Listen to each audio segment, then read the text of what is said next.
Okay, Hotshot. So this second video in the series is asking why you actually want to be an agent, or why do you really want your license. That's the most important thing right now, because if you really want to be a salesperson, you really want to be an agent, you want to help people buy and sell, you want to market, you want to be a resource to people, you want to actually make a solid career out of it, then yes, you actually do need a license.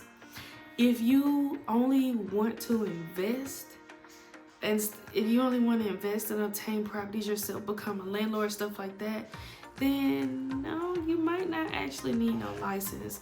For example, you can wholesale, which I've done before. You absolutely don't need a license. You serve as a middleman between a buyer and a seller, and you collect a fee out of the middle. In Texas, I'm gonna clarify. In Texas, you don't need a license for it. I can't say if you will going forward, but I've seen in other states where you need a license to do it. Here and in Louisiana, where I'm also licensed, you do not need a license to do that.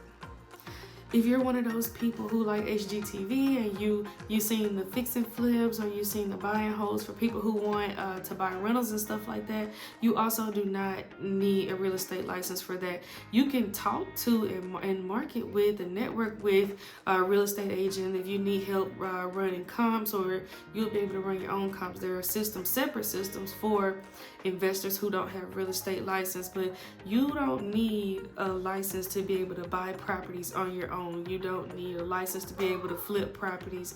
You need connections like contractors and people to write you contracts like lawyers and stuff like that, but you don't absolutely need a license at all to be an investor, to be a landlord. An agent can do all that stuff for you if that's what you're aiming for. Some people only get a license because they think that that's the only way that you can invest, but truth be told, non-traditional real estate, more ways to get properties than holding a license. Like traditional real estate, holding a license, that's just one way. All the rest of the ways don't really require a license unless you absolutely want to.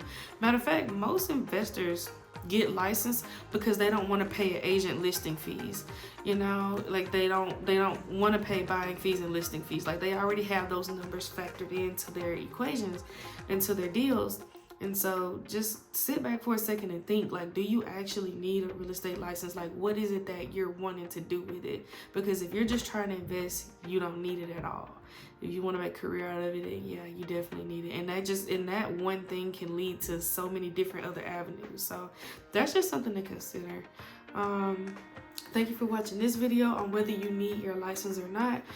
We're going to go over to the next video in just a second.